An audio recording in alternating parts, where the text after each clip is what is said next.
Hello again, it's Mrs. Wimbush here from Team English at Smestow, and as promised I'm going to share with you by reading a chapter out of David Walliams's Ratburger, a very funny book which follows the life of Zoe and how an evil man Bert is trying to catch her pet rat, hence the title Ratburger, and we think he's possibly going to make this rat into a burger if he manages to get his wicked way. Now I'm going to share with you one of the later chapters, which is chapter 28, which is called Rat Poison. So this chapter, as I say, is later on, and it tells us about the moments where Bert and Zoe come face to face. So let's get reading. "Now I've got you," wheezed Bert as he leapt down from the driving seat. "Who's that with you, little girl?" Dad looked up at his daughter nervously. "No one," he said. "It's me useless git of a husband," announced Sheila as she plopped down from the other side of the van. "Sheila?" said Dad aghast. "What are you doing here?" "I didn't want to tell you, Dad," said Zoe, stepping down from her father's shoulders to the ground. "But I heard him and Sheila being all lovey-dovey." "No," said Dad. Sheila smiled smugly at the pair.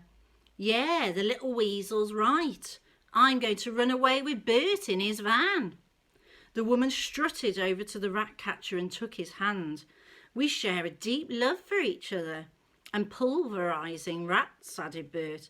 "Oh yeah, we love to kill a rodent or two." With that, the pair shared a stomach-churning kiss. It was enough to make Zoe want to hurl. "I fancied you more with the moustache though, Bert," said the stupendously thick woman. "Will you grow it back?" "You two are disgusting," shouted Dad. "How could you enjoy killing all those poor creatures?" "Oh, shut your face, you idiot," hollered Sheila. "Those rats deserve to die, disgusting little things."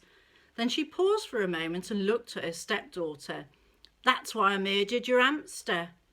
"You killed Ginger Nut," screamed Zoe, tears in her eyes. "I knew it." "You evil cow," shouted Dad.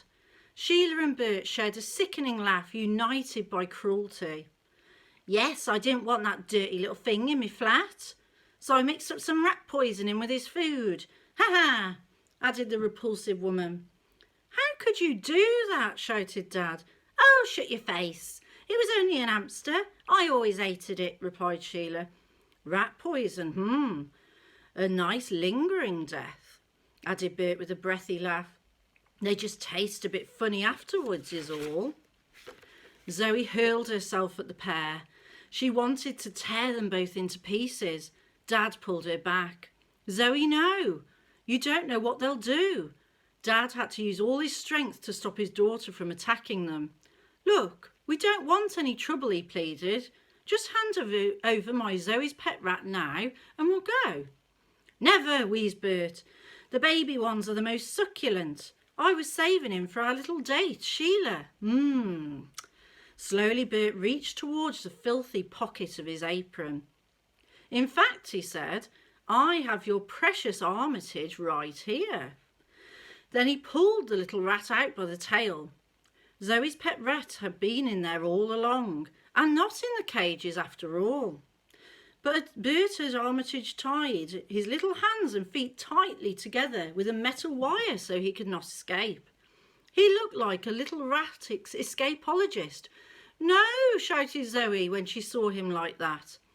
"He's going to make a very tasty little burger," said Bert, licking his lips. Sheila studied the poor little thing dangling in the air and then turned to Bert. "You can eat him, my one true love," she said. "I might just stick to me prawn cocktail crisps if you don't mind." "Whatever you like, my angel sent from heaven." The blind man stumbled towards a pulverisation machine and turned the lever. A terrible grinding sound echoed through the warehouse. Slowly Bert began to climb the stepladder to the top of the funnel. "Put down that rat," shouted Dad. "As if anyone ever paid a little bit of attention to you. You're a joke," laughed Sheila. Zoe struggled free of her father's grip and ran after Bert. She had to save Armitage. However, by this time the malevolent man was halfway up the stepladder.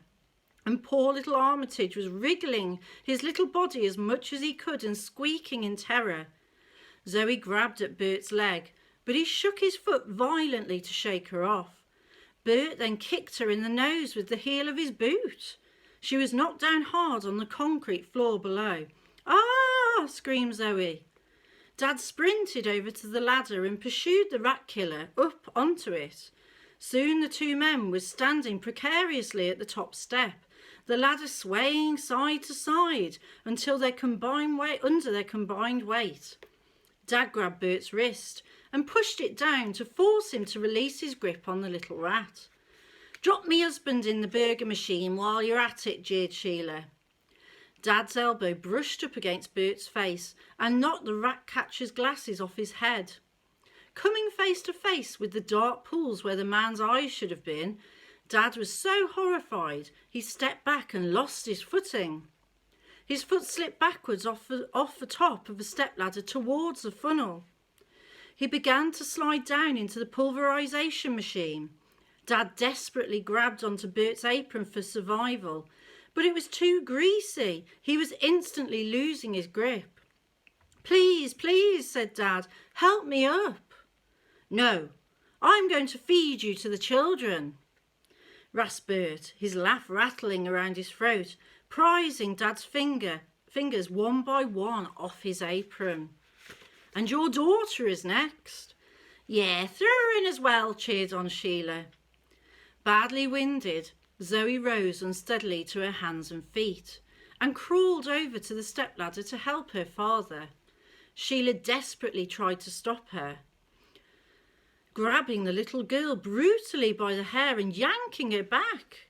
Then she swung her stepdaughter around by the hair and flung her up into the air, up, up, up, and then down, hard. Zoe screamed in agony as she hit the ground for a second time. "Ah!" Despite her thick frizzy hair, the impact dazed Zoe for a moment. "Bert? Stay there and I'll help you finish him off," called Sheila to the two men still fighting over the top of the burger machine.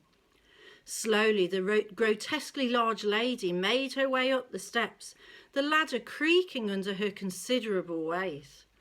Still dizzy, Zoe opened her eyes to see her stepmother wobbling at the top of the ladder. The woman was trying to prise Dad's fingers off Bert's greasy apron. One by one, she was bending them back, laughing as she forced her husband closer and closer to being turned into a burger. However, Sheila was so heavy that she bent to one side to prise off the poor man's little finger, and her weight made the whole ladder topple over to the side. Crash! Bert and Sheila fell forwards, head first into the pulverization machine. Dad just managed to grab onto the side of the funnel with one hand. Armitage was falling into the machine with the cruel rat catcher. Nothing could stop the baby rat being pulverized. I'm going to stop there. That's the end of our chapter. I hope you enjoyed that chapter. It's a very, very exciting book, and things are starting to look a little bit better for Zoe and her father, and you need to read the rest of the book to find out what happens next. It's been really, really a pleasure sharing this chapter with you, and I hope that you grab yourself a copy, if you haven't already, of David Walliams' Ratburger, and enjoy reading. Thank you. Take care.